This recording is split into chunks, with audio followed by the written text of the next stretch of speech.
The dollar collapse will be the single largest event in human history. This will be the first event that will touch every single living person in the world. All human activity is controlled by money. Our wealth, our work, our food, our government, even our relationships are affected by money. No money in human history has had as much reach in both breadth and depth as the dollar. The dollar is the de facto world currency. All other currency collapses will pale in comparison to this big one. All other currency crises have been regional, and there have been other currencies for people to grasp onto. This collapse will be global, and it will bring down not only the dollar but all other fiat currencies, as they are fundamentally no different. The collapse of currencies will lead to the collapse of all paper assets, and the repercussions to this will have incredible results worldwide. Thanks to globalization and the giant vampire squids of the Anglo-American Empire, the dollar is the world's reserve currency. It supports the world economy in settling foreign trade, most importantly the petrodollar trade. The money is then recycled through the City of London, not to be confused with London, and Wall Street. This fuels corporate vampires that acquire and harvest the world's wealth. The corporate powers then suppress real assets like natural resources and labor to provide themselves massive profits.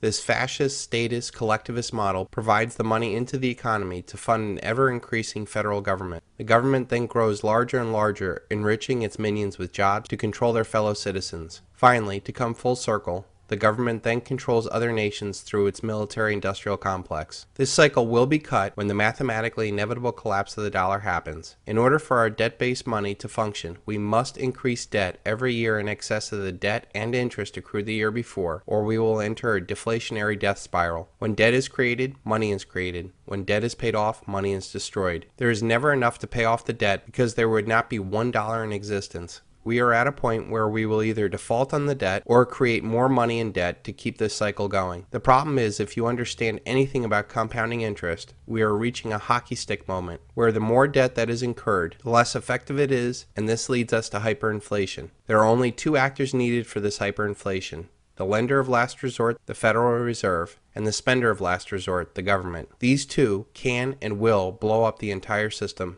I believe that they will wait until the next crisis and the whiff of a deflationary depression before they fire up the printing presses. That crisis is coming very soon, as we can only kick the can down the road so long. Money and emergency measures will be worn out. The fact that none of the underlying problems that caused the 2008 crisis have been resolved. The only thing different from the 2008 crisis is that instead of corporate problems, we now have national problems. In this movie, Greece will play the role of Lehman Brothers, and the United States will play the role of AIG. The problem is there is nowhere to kick the can down the road, and there is no world government to absorb the debt yet.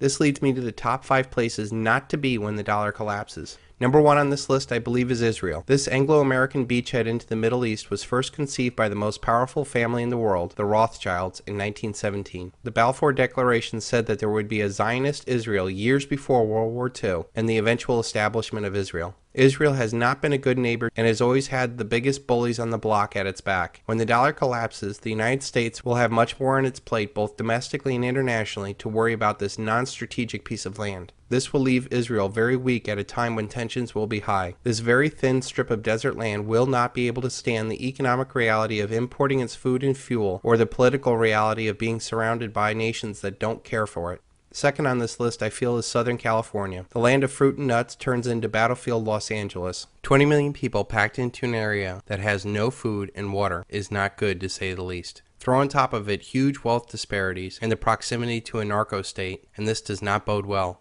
We have seen the riots for Rodney King, but what will happen when the dollar is destroyed and food and fuel stop coming into this area? Number 3 on this list is London. The land of Big Brother and the former empire of the worldwide slave and drug trade will suffer heavily. The stiff upper lip that the British elite ingrained in their subjects will not work anymore as the British population explodes. People will sacrifice and unite for any foreign enemy, but not if that enemy has always been the British elite. The Anglo-American Empire may pull off another false flag to distract its population on another Emmanuel Goldstein like in 1984, but I feel this collapse will happen before they can pull it off. This will make all eyes point at the British elite as solely responsible for this catastrophe. We have seen massive riots for soccer matches with hooligans. What will happen when the food and fuel gets shut off to this tiny island? Number 4 on this list is New York City, another large urban area living too high on the dollar hog. New York City is the area I moved out of in 2008. There's little doubt that all of the wealth in New York, New Jersey, and Connecticut is a derivative off of Wall Street wealth. The savings and investment for an entire nation and much of the world flows through that financial capital. As the world wakes up to the massive financial fraud, this could lead to the destruction of capital like you've never seen before. This will have tremendous effects on the regional economy as people driving Mercedes suddenly wonder where their next meal is coming from.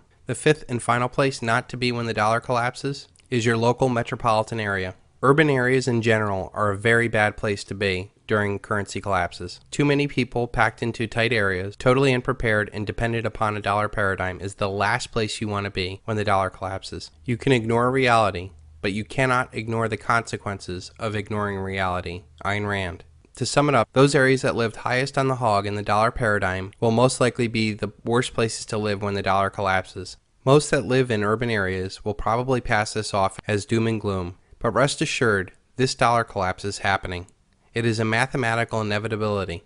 We will not be as fortunate as to muddle through this collapse like we did in 2008 when it was a corporate problem. This time around it is a national or a global problem. The global Ponzi scheme has run out of gas as demographics decline, as abundant cheap oil declines, as our global power declines. This comes at a time when we reach our exponential or collapse phase of our money. The irresistible force paradox says, what happens when an unstoppable force meets an immovable object? We are about to find out when infinite money hits a very finite world.